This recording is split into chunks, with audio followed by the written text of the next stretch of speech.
Paano mo malalaman kung ano ang nais ng Diyos na gawin mo? Ang sagot ay nagsisimula sa pakikinig bago gumawa ng anumang desisyon. Kadalasan, ang pinakamahirap na bahagi ng paglakad kasama ang Diyos ay hindi ang mismong landas, kundi ang sandaling nakatayo ka sa sangandaan at walang malinaw na palatandaan kung saan ka pupunta. Sa malalim at tahimik na lugar ng kawalan ng katiyakan, may gumagalaw sa iyong kalooban na nagsasabi, Panginoon, ano ba ang gusto mo sa akin? Kung ito ang nadarama mo ngayon, unawain mo na hindi ka nag-iisa. Maraming tapat na tao sa Biblia ang naranasan din ang kaparehong sitwasyon mo ngayon, naghihintay ng matiyaga, naghahanap ng buong puso, at nagsusumikap na marinig ang tinig na may kapangyarihang baguhin ang buong mundo sa isang salita lamang. Pero may isang bagay na kailangan mong maunawaan ng lubos. Hindi itinatago ng Diyos ang kanyang plano sa iyo. Hindi niya tinatrato ang buhay mo na parang laro. At hindi siya nakikipag-usap sa pamamagitan ng mga palaisipan na magpapahirap o magpapalito sa iyo. Tunay niyang nais na maunawaan mo ang kanyang puso. Gusto niyang sumulong ka ng may katiyakan at kumpiyansa. Nais niya na ang susunod mong hakbang ay nakabatay sa kanyang walang hanggang karunungan, hindi sa iyong mga alalahanin. Maaring nakatayo ka ngayon sa harap ng isang mabigat na desisyon. Maaring nararamdaman mong naiipit ka sa pagitan ng maraming pagpipilian na tila magaganda naman lahat.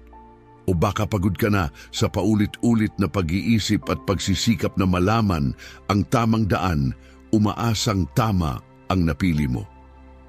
Sa sandaling ito, ang Diyos ay mas malapit sa iyo kaysa sa iniisip mo at handang gabayan ka ng malinaw, malambing at tapat. Kaya huminga ka ng malalim. Bitawan mo ang bigat ng pag-iisip na kailangan mong maging perpekto sa bawat desisyon. Hindi mo kailangang lutasin ang lahat mag-isa. Sabay nating tuklasin isang hakbang sa bawat pagkakataon kung paano makikilala ang direksyong itinuturo ng Diyos para sa iyo. Ang unang hakbang ay patatahimikin ang lahat ng ingay para marinig mo ng malinaw ang Diyos. May dahilan kung bakit paulit-ulit na ipinapakita ng Biblia na ang Diyos ay nagsasalita sa mga sandali ng katahimikan. Hindi sa gitna ng kaguluhan, ang paligid mo ay palaging sumisigaw para mapansin. Sumisigaw din ang iyong mga alalahanin, ang iyong mga kaisipan, stress, mga responsibilidad at mga panggigipit ay nakikipaglaban para mapansin. Pero hindi nakikipagkompetensya ang Diyos sa lahat ng ingay na iyon. Hindi niya itinataas ang kanyang tinig para lamang matalo ang kaguluhan ng mundo.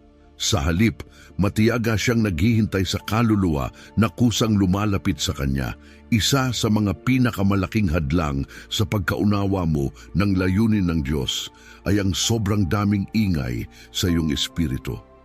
Kapag magulo ang isip mo, tila malayo ang mahinang bulong ng Diyos. Kapag hindi mapakali ang iyong emosyon, nagiging malabo ang kanyang patnubay. Ito ang dahilan kung bakit madalas na pumupunta si Jesus sa mga liblib na lugar para manalangin.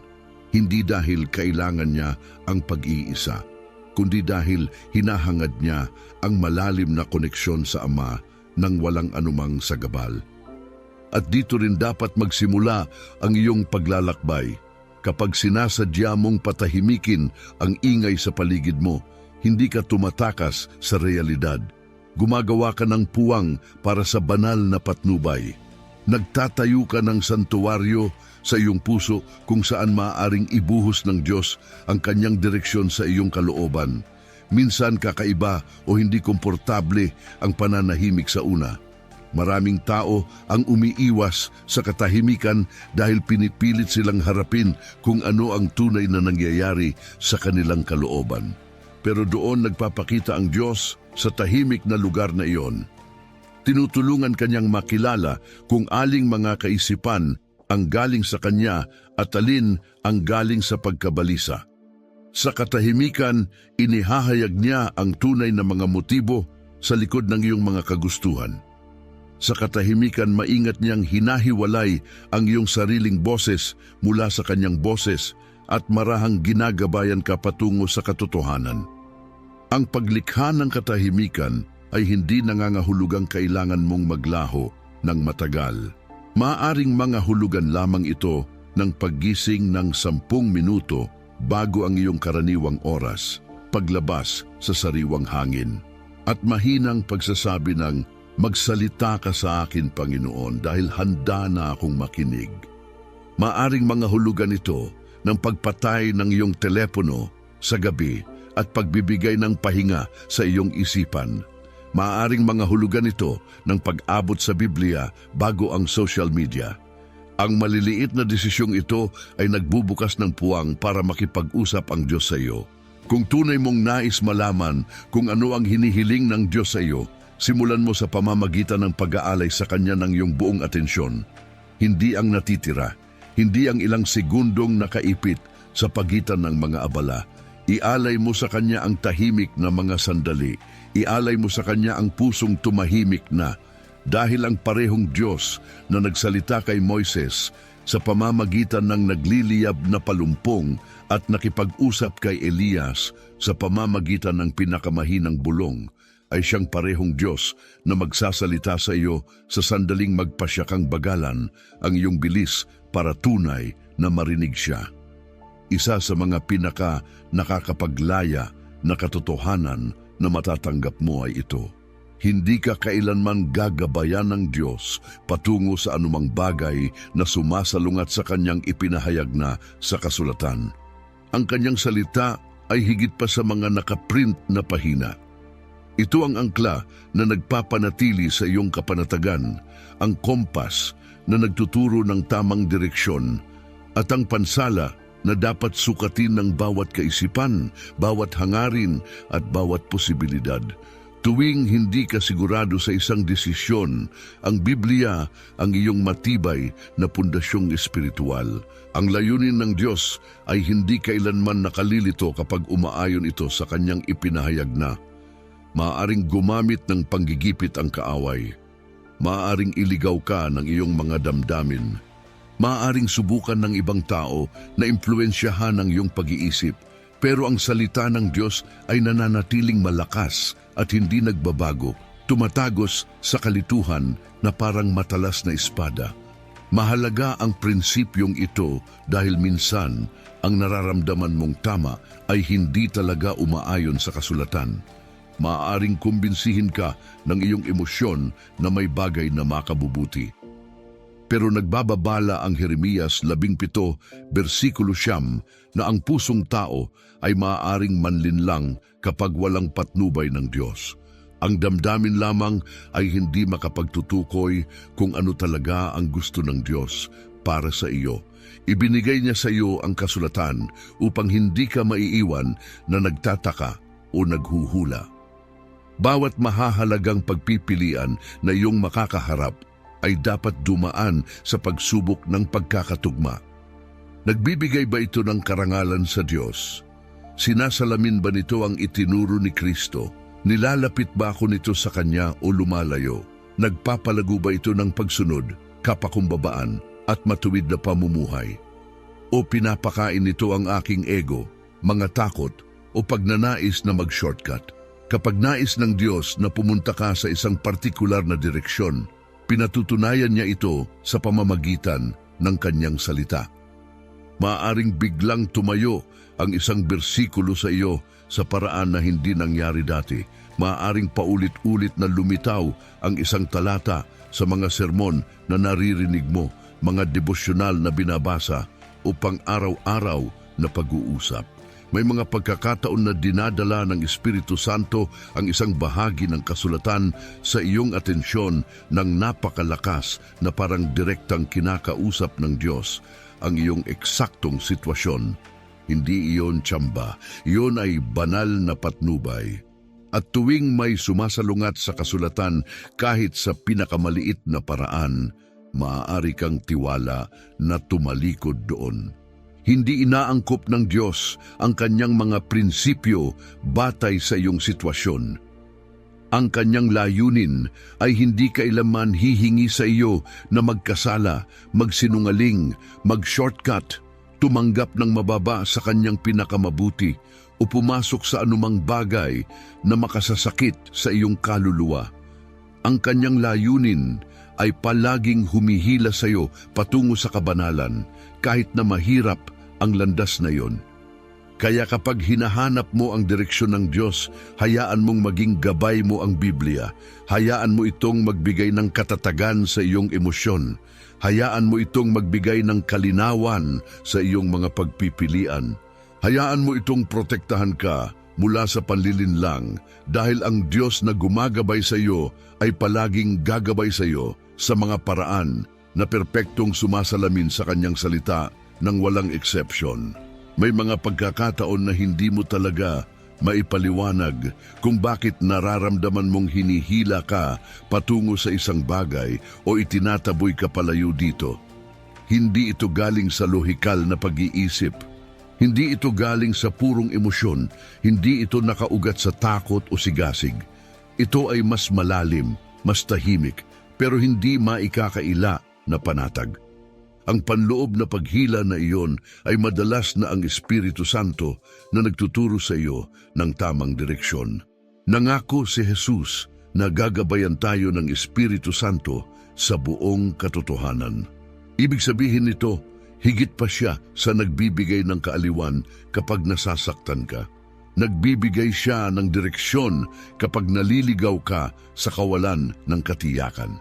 Higit pa siya sa nagbibigay ng lakas sa mahihirap na panahon. Bumubulong siya kapag desperado ang iyong pusong naghahanap ng sagot. Ang kanyang patnubay ay bihirang malakas o mapilit. Sa halip, dumarating ito bilang mahinang impresyon, matatag na panloob na kombiksyon o mapayapang katiyakan na hindi nawawala. Ito ang dahilan kung bakit napakahalaga ng pakikinig sa Espiritu. Habang mas tumatagal ang iyong paglalakbay kasama ang Diyos, mas nagiging mahusay ka sa pagkilala sa kanyang tinig. Sa simula, maaring pagdudahan mo ang sarili mo at magtaka, ito ba ay sarili ko lang na pag-iisip? Pero habang lumilipas ang panahon, mas madali nang makilala ang pagkakaiba. Ang mga ideyang nagmumula sa iyong kalikasang tao ay may tendensyang itulak ka patungo sa pagmamadali, sa pagkabalisa o sa pagpapauna sa sarili. Ang mga ideyang nagmumula sa Espiritu ay gumagabay sa iyo patungo sa matuwid na pamumuhay, sa kapakumbabaan at sa paggawa ng tama. Ipinapahayag ng Espiritu Santo ang kalooban ng Diyos sa pamamagitan ng maraming tahimik na paraan. Minsan, mararanasan mo ang malalim na kapayapaan tungkol sa isang bagay na hindi pa lubos na malinaw sa iyong isip. Minsan, mararamdaman mo ang matinding pagkabalisa tungkol sa isang bagay na mukhang maayos naman sa labas. Minsan, ang pakiramdam ng pagtawag patungo sa isang partikular na landas, tao o layunin ay tumitindi sa paglipas ng panahon sa halip na kumupas. Minsan may pagkakataong lumitaw at may isang bagay sa kaibuturan mo na nakakakilala na galing ito sa Diyos. At may mga pagkakataon na nagbababala ang Espiritu, isang mahinang paghinto sa iyong puso, isang pag-aatubiling hindi mo maitaboy, isang pakiramdam na may hindi tama. Ang mga babalang ito ay hindi para takutin ka. Ang layunin nito ay pigilan kang pumasok sa isang bagay na maaring makapinsala sa iyong kaluluwa o makaapekto sa iyong kinabukasan. Ang mahalagang aral ay matutong huwag baliwalain ang mga banayad na sinyalis na ito. Maraming tao ang hindi nakakatuklas ng kalooban ng Diyos dahil isinasantabi nila ang tahimik na tinig sa kanilang kalooban. Kinukumbinsi nila ang sarili nila na pinalalaki lang nila ang mga bagay. Masyado silang nagmamadali. Mas binibigyan nila ng halaga ang panlabas na presyur kaysa sa panloob na pakiramdam. Pero ang Espiritu ay nananatiling matiyaga, palaging naghihintay, palaging gumagabay, palaging nagsasalita sa sinumang pusong bukas na makinig. Kung tunay mong nais, maunawaan Kung ano ang hinihiling ng Diyos sa iyo, bigyang pansin ang mahinang paghila sa iyong espiritu. Nakikipag-usap ang Diyos sa pamamagitan ng panloob na kapayapaan, sa pamamagitan ng kombiksyon at sa pamamagitan ng espiritual na pandama. At kapag ang Espiritu Santo ang nangunguna, hindi niya lamang ipinapakita ang daan. Pinupuno ka niya ng lakas para tunay na lakarin ito. Ikaapat, ang mga pintuan na binubuksan ng Diyos at ang mga pintuan na mahigpit niyang isinasara. Isa sa mga pinakamalinaw na paraan na ipinakikilala ng Diyos ang kanyang kalooban ay sa pamamagitan ng mga pintuan na pinipiling buksan niya at ang mga desidido niyang pinapanatiling sarado. Puno ang Biblia ng mga halimbawa kung saan pinatnubayan ng Diyos ang kanyang mga tao, hindi sa pamamagitan ng malakas na tinig mula sa langit, kundi sa pamamagitan ng mga pagkakataong ibinigay at mga hadlang na itinayo. Nang tangkain ni Pablo na ibahagi ang ebanghelyo sa Asya, sinasabi ng kasulatan na pinigilan siya ng Espiritu. Pero nang dumating na ang tamang panahon, binuksan ng Diyos ang ibang pintuan at agad na naunawaan ni Pablo kung saan siya kailangang pumunta. Ganito pa rin gumagawa ang Diyos sa ating buhay ngayon. Kapag gusto niyang pumunta ka sa isang lugar, gumagawa siya ng daan. Kapag hindi gaano man kakapilit, hindi gagalaw ang pasukan na yon. At kahit na nakakainis o nakakasira ng loob ang mga pintuan na nananatiling sarado, marami sa mga ito ay talagang pagpapahayag ng banal na proteksyon. Nakikita ng Diyos ang mga bagay na hindi mo nakikita. Alam niya kung ano ang hindi mo pa kayang harapin. Kinikilala niya ang mga patibong na inilatag ng kaaway. Alam niya kung ano ang magpapaos sa iyo sa halip na magpapalago. Ang pintuan na nananatiling sarado ay madalas na paraan ng Diyos na sabihin, magtiwala ka sa akin, binabantayan kita. Ang mga pintuan naman na bumubukas. Sa kabilang banda may banal na katiyakan ng mga ito. Hindi mo kailangang magpumilit para mangyari ang pinagpapala na ng Diyos. Hindi mo kailangang makiusap para sa kung ano ang iniayos na niya. Kapag nagbukas siya ng pintuan, nagsasaayos ang mga pangyayari sa mga paraan na hindi mo kailanman magagawa sa sarili mo lamang. Tama ang timing. Lumilitaw ang mga kinakailangang mapagkukunan, nawawala ang kalituhan, at sa kaibuturan ng iyong espiritu, nadarama mo na ang pagkakataong ito ay may mga marka ng gawa ng Diyos. Pero ang pagkatuto na kilalanin ang kalooban ng Diyos sa pamamagitan ng mga pintuan na bumubukas at nagsasara ay nangangailangan ng pasensya. Minsan hindi pa binubuksan ng Diyos ang pintuan dahil hinuhubog ka pa niya.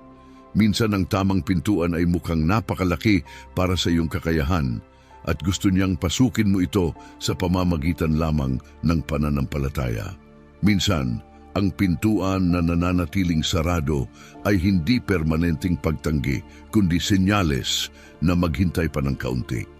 Kadalasan, dumarating ang kalituhan dahil patuloy tayong sumusubok na pumasok sa mga bintanang isinara na ng Diyos. O patuloy nating hindi napapansin ang pasukan na inilagay niya mismo sa harap ng ating mga mata. Pero ang paraan ng pamumuno ng Diyos ay hindi dapat masyadong komplikado. Kapag may binuksan siya para sa iyo, sabay niyang ibinibigay ang kapangyarihang harapin ito. Kapag may isinara siya, binibigyan ka niya ng panloob na kapayapaan tungkol dito. Kung nakatayo ka ngayon sa harap ng mga pintuan na tumatangging bumukas, gaano man kalakas ang itulak mo, makakuha ng kaaliwan sa kaalaman na inilalayo ka ng Diyos sa isang bagay na hindi talaga para sa iyong kinabukasan. At kapag may pintuan na bumukas sa perpektong banal na timing, humakbang ka ng may tapang. Dahil ang parehong Diyos na nagbubukas ng mga pintuan na walang tao ang makapagsasara ay siyang parehong Diyos na nagsasara ng mga pintuan na walang tao ang makakapagbukas. Isa sa mga pinakamadalas na hindi napapansin na paraan kung paano ipinapakita ng Diyos ang kanyang direksyon ay sa pamamagitan ng mga tao na estratehikong inilalagay niya sa iyong buhay. Sa buong kasulatan, paulit-ulit nating nasasaksihan ang Diyos na gumagawa sa pamamagitan ng mga tagapagturo, mga propeta, mga kasama at mga espiritual na gabay para magbigay ng pananaw, kinakailangang pagtutuwid at pagtitiyak. Hindi ka nilikha para malaman ang layunin ng Diyos habang ganap na nakahiwalay sa iba. Madalas na pinapalibot ka ng Diyos ng mga tao na nakakakita ng mga pananaw na hindi mo nakikita, nakakakilala ng mga kakayahan na hindi mo pinapansin o nakakatukoy ng mga panganib na pinipili mong balewalain. Gayunpaman, hindi lahat ng tao ay may kakayahang magsalita ng karunungan sa iyong banal na misyon. Ito ang dahilan kung bakit binibigyang diin ng Biblia ang paghahanap ng matalinong patnubay, partikular na patnubay na matatag na nakaugat sa kasulatan, minarkahan ng kapakumbabaan at nailalarawan ng espiritual na paglago. Kapag humingi ka ng payo sa mga taong may malapit na relasyon sa Diyos, hindi ka lamang nangangalap ng opinyon ng tao, tumatanggap ka ng pananaw na hinubog ng Espiritu Santo mismo. Isipin mo ang relasyon ni na Moises at Josue, ni na Naomi at Ruth, ni na Pablo at Timoteo. Ginamit ng Diyos ang mga koneksyong ito para idirekta, palakasin at pangunahan ang kanyang mga tao patungo sa kanilang layunin mula sa Diyos. Ang parehong prinsipyo ay naaangkop sa iyong sariling buhay. Kapag nais ng Diyos na kumpirmahin ang isang bagay na ginagawa niya sa iyo, madalas niyang inilalagay ang tamang tao sa iyong paglalakbay sa tamang sandali. Isang tao na nagsasalita ng mga salitang desperadong kailangan ng iyong espiritu nang hindi niya namamalayan. Ang matalinong patnubay ay lumilikha ng balanse sa iyong buhay. Pinipigilan ka nito sa pagkagawa ng padalos-dalos na mga desisyon na hinimok ng purong emosyon. Inilalantad nito ang mga bahagi kung saan hindi mo nakikita ng malinaw ang sarili mo. Kinukwestiyon nito ang mga bagay na basta na lamang mo inaakala na totoo. Pinoprotektahan ka nito mula sa panlilinlang, lalo na sa mga panahon na gustong-gusto mo ang isang bagay, kaya naaatim mong kumbinsihin ang sarili mo na talagang galing ito sa Diyos. Ang espiritual na mature na mananampalataya ay may tapang na tumingin sa iyo ng diretsyo at sabihin, walang karunungan ang desisyong ito o perpektong umaayon ito sa itinuturo ng kasulatan o tunay kong nadarama ang pagkilos ng Diyos sa sitwasyong ito kahit na hindi tumutugma ang mga salitang iyon sa iyong inaasahan. Gayunpaman, ang kayabangan ay maaaring ganap na harangan ang regalong ito na umabot sa iyo. Maraming tao ang hindi nakakatuklas ng layunin ng Diyos dahil matigas silang tumatanggi na humingi ng opinyon sa labas. Eksklusibo nilang kinokonsulta ang mga tao na magsasabi lamang ng gusto nilang marinig. Sadya nilang iniiwasan ang sinumang maaaring hamunin sila o magsalita ng mga hindi komportabling katotohanan sa kanilang sitwasyon. Pero ang layunin ng Diyos ay hindi pinatutunayan sa pamamagitan ng kung ano ang komportable. Pinatutunayan ito sa pamamagitan ng kung ano ang tunay na totoo. Kapag hindi ka sigurado kung ano ang itinatawag sa iyo ng Diyos, aktibong hanapin ang mga tinig na may tunay na espiritual na kabuluhan. Kumonsulta sa mga taong naglalaan ng mas maraming oras sa pananalangin kaysa sa pagsasalita. Kumonsulta sa mga taong may malalim na pamilyaridad sa kasulatan. Kumonsulta sa mga taong dumaan na sa kanilang sariling paglalakbay ng pagkatuto na magtiwala at sumuko. At pagkatapos, tunay na makinig, dahil kapag maraming matalino at debotong mananampalataya ang patuloy na nagtuturo sa parehong direksyon, halos hindi iyon nagkataon lamang. Iyon ay ang Diyos na nagpapahayag ng kanyang kalooban sa pamamagitan ng mga naglilingkod sa Kanya, na ginagabayan ka ng may pagmamahal at malinaw na katiyakan. Ang pagsubok ng kapayapaan, ang layunin ng Diyos ay may kasamang katahimikan na hindi kayang ibigay ng mundo. May partikular na uri ng kapayapaan na nagmumula lamang sa Diyos mismo, malalim, tahimik, at ganap na hindi natitinag. Hindi ito nagbabago batay sa iyong sitwasyon. Hindi ito nagbabago kasabay ng iyong emosyon. Hindi ito itinayo sa luhikal na pag-iisip o personal na kaginhawaan. Ito ang mismong kapayapaang inilarawan ni Jesus ng kanyang sinabi, "Ibinibigay ko sa inyo ang aking kapayapaan, hindi sa paraan ng pagbibigay ng mundo." Ang banal na kapayapaang ito ay isa sa mga pinakamakapangyarihang senyales na ikaw ay patungo sa direksyong itinakda ng Diyos para sa iyo. Kapag may bagay na akma sa plano ng Diyos, bumabalot ang kapayapaan sa iyong espiritu na parang mainit na kumot. Maaring mahirap pa rin ang paglalakbay. Maaring hingin pa rin nito na sumuko ka ng isang bagay. Maaring mukhang mas malaki pa ito kaysa sa iyong kakayahan, pero sa ilalim ng anumang takot o kasabikan, may patuloy na katahimikan, isang banal na katiyakan na bumubulong. Ito ang tamang landas.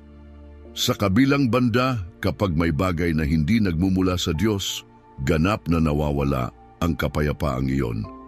Nakakaranas ka ng pagkabalisa, hindi komportabling pakiramdam, isang mabigat na damdamin sa kaibuturan mo. Maaring subukan mong bigyang katwiran ang iyong desisyon, pero may isang bagay sa loob mo na patuloy na humihigpit.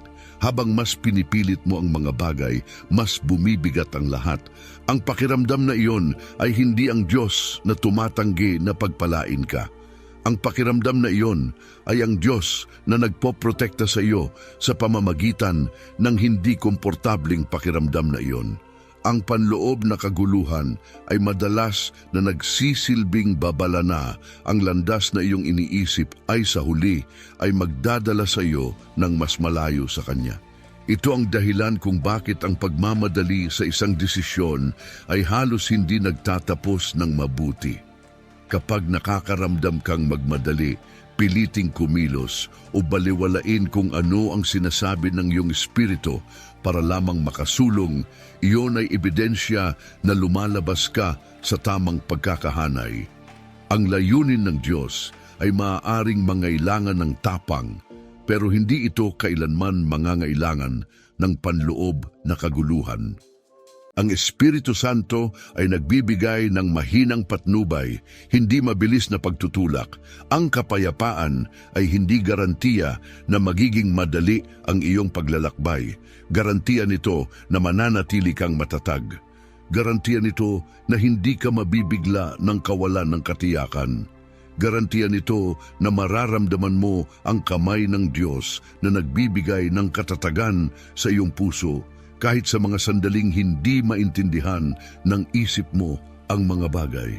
Garantiya nito na ang pagsunod ay magiging posible dahil ang kapayapaan mismo ang iyong kumpirmasyon.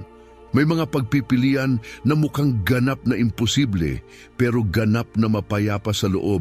May ibang mga pagpipilian na mukhang perpekto, pero ganap na mali ang pakiramdam sa loob mo.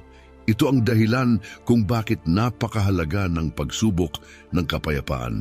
Lumalampas ito sa panlabas na anyo at direktang naaabot ang lugar kung saan nakikipag-usap ang Espiritu Santo. Kung sinusubukan mong maunawaan kung ano ang gusto ng Diyos sa iyo, bagalan mo at tapat na tanungin ang sarili mo, tunay ba akong may kapayapaan tungkol sa bagay na ito? Kung ang tapat mong sagot ay oo, sumulong ka ng may buong katiyakan. Kung ang tapat mong sagot ay hindi, huminto ka at maghintay. Ang Diyos ay nagbabago ng iyong direksyon o naghahanda ng mas mabuti para sa iyo. Isa sa mga pinakamalinaw na palatandaan na ang isang bagay ay tunay na nagmumula sa Diyos ay ang bunga na nalilikha nito sa iyong buhay. Itinuro sa atin ni Jesus na makikilala mo ang puno sa pamamagitan ng pagsusuri sa bunga nito. At sa parehong paraan, ang mga pagpipilian mo, ang mga landas na pinipili mo, at ang mga posibilidad na tinatanggap mo ay sa huli ay maglalantad ng kanilang tunay na pinagmulan. Kung ang Diyos ang tunay na gumagabay sa iyong mga hakbang, ang mga resulta ay magpapakita ng kanyang kalikasan at magsusulong ng mga layunin ng kanyang kaharian. Ang layunin ng Diyos ay palaging lumilikha ng espiritual na paglago. Pinapalawak nito ang iyong kakayahang maniwala. Hinihila ka nito sa mas malalim na pagkakakilala sa Kanya. Nagpapakumbaba ito sa iyong puso. Pinapalakas ang iyong karakter at tinuturuan kang umasa sa Kanyang kapangyarihan sa halip na sa sarili mong kakayahan. Kahit sa may hirap na panahon, ang paglakad sa pagsunod sa Diyos ay binabago ang iyong kalooban sa mga paraan na hindi kailanman magagawa ng kaginhawaan lamang. Kapag ginagabayan ng Diyos ang landas na iyong nilalakaran, hindi ka nananatiling hindi nagbabago, tunay kang lumalago. Ang layunin ng Diyos ay lumilikha din ng katuwiran sa iyong buhay. Itinutulak ka nito patungo sa katotohanan, kagandahang asal, kadalisayan ng puso, at ganap na dedikasyon. Ibinabagsak nito ang iyong mga desisyon sa pagkakahanay sa halimbawang itinakda ni Kristo. Kung may landas na humihingi sa iyo na iwanan ang iyong mga prinsipyo, gumana sa lihim, o baliwalain kung ano ang malinaw na sinasabi ng kasulatan, hindi ito nagmumula sa Diyos, gaano man ito kaakit. Ang nais ng Diyos para sa iyo ay palaging gagabay sa iyo patungo sa banal na pamumuhay. Isa pang uri ng bunga ay ang banal na timing na gumagana para sa iyo. Kapag aktibong sangkot ang Diyos sa isang bagay, umuunlad ito sa paraang sa huli ay nagkakaroon ng katuturan kahit na mukhang nakalilito sa simula. Anumang sinimulan niya, tapat niyang pinapanatili. Anumang pinagpala niya, binibigyan niya ng tibay para makumpleto. Kapag pumasok ka sa isang bagay na partikular na inihanda ng Diyos, nakakaranas ka ng biyaya na sumasalubong sa iyo sa bawat pagkakataon. Ang layunin ng Diyos ay lumilikha din ng pagtitiyaga sa loob mo. Hindi ito nasisira kapag tumitindi ang presyur. Hindi ito bumubulusok kapag bigla na lamang nagbabago ang mga sitwasyon sa paligid mo. Kapag ginagabayan ka ng Diyos sa isang partikular na pagtawag, binibigyan ka niya ng lahat ng kailangan para manatiling nakatayo ng matibay. Maaaring maubos ang iyong sariling lakas, pero ang sa Kanya ay hindi. Maaaring matisod minsan ang iyong pag-unawa, pero mananatiling buo ang Kanyang plano. Maaring magbago-bago ang iyong mga damdamin, pero ang kanyang layunin ay patuloy na mananatiling matatag sa lahat ng ito. At higit pa sa lahat ng ito, may bunga ng makabuluhang impluensya. Madalas, nagagabayan ka ng Diyos sa mga sitwasyon na magbabago hindi lamang ng iyong sariling buhay, kundi ng buhay ng marami pang iba sa paligid mo. Ang kanyang layunin ay may nagpaparamihang epekto. Lumilikha ito ng pangmatagalang mga marka, nagdadala ito ng pagpapala sa iba, nagdadala ito ng liwanag sa mga lugar ng kadiliman. Kapag nagbibigay siya ng patnubay para sa iyong mga hakbang, kumakalat ang mga resulta sa mga direksyong hindi mo inaasahan. Kung nais mong matukoy, kung tunay kang naglalakad sa layunin ng Diyos, suriin ng mabuti ang bunga. Hinuhubog ka ba nito para mas magkawangis kay Jesus? Pinaiintensibo ba nito ang iyong pagtitiwala sa Diyos? Nagdudulot ba ito ng pangmatagalang katahimikan, kombiksyon at kalinawan ng isip? Lumilikha ba ito ng tunay na pagbabago sa halip na mag-iwan sa iyo na nalilito? Naaantig ba nito ang buhay ng iba sa mga paraan na nagbibigay kaluwalhatian sa Diyos? Nangangailangan ng panahon ang bunga para maghinog at umunlad. Pero kapag lumitaw na ito, inihahayag nito ang lahat. Ang layunin ng Diyos ay palaging nagbubunga ng bunga na tumatagal sa panahon. Konklusyon, paglakad sa layunin ng Diyos kahit na hindi pa malinaw ang landas sa harapan. Ang pag-unawa sa kung ano ang nais ng Diyos sa iyo ay hindi tungkol sa pagbasa ng mga nakatagong senyales o pagtatangkang lumikha ng katiyakan sa mga panahon ng pagdududa. Nakasentro ito sa relasyon, nakasentro ito sa pagtitiwala, nakasentro ito sa pananatiling napakalapit sa Diyos na nakikilala ang kanyang tinig, nagiging sistema ng paggabay ang kanyang kapayapaan, at nagiging pampatatag na puwersa ang kanyang salita. Hindi mo palaging makikita ang buong larawan na nakalatag sa harapan mo. Hindi mo palaging maiintindihan kung bakit binubuksan niya ang mga partikular na pintuan habang isinasara ang iba. Hindi ka palaging makakaramdam ng tapang, pero ganap na katanggap-tanggap iyon. Hindi hinihiling ng Diyos na alam mo ang lahat. Hinihiling niya na manatili kang malapit sa Kanya, manatiling mapagmatyag, manatiling nagtitiwala at sumulong ng isang hakbang sa bawat pagkakataon ng may pusong ganap na nagsuko. At narito ang katotohanang nagdadala ng tunay na kalayaan. Nais ng Diyos na ikaw ay nasa loob ng Kanyang layunin nang mas matindi kaysa sa iyong sariling pagnanais na naroon. Hindi niya sinusubukang iwan kang nalilito. Hindi niya itinatago ang mga sagot sa iyo dahil nabigo o nadismaya siya sa iyo. Ginagabayan ka niya ng may napakalaking pasensya.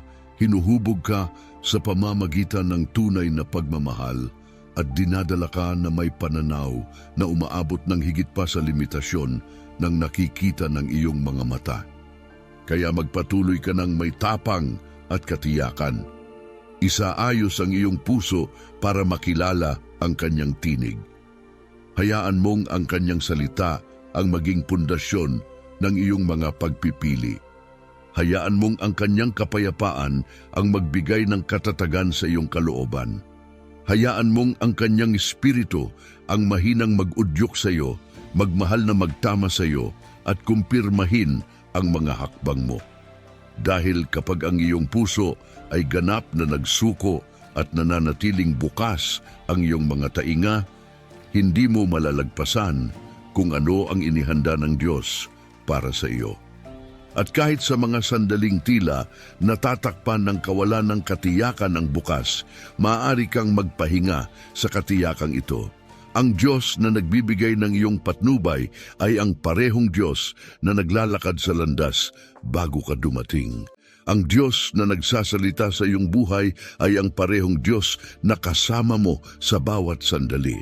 At ang Diyos na tumawag sa iyo ay mapapatunayang tapat sa pagkumpleto ng gawaing sinimulan niya sa iyong buhay.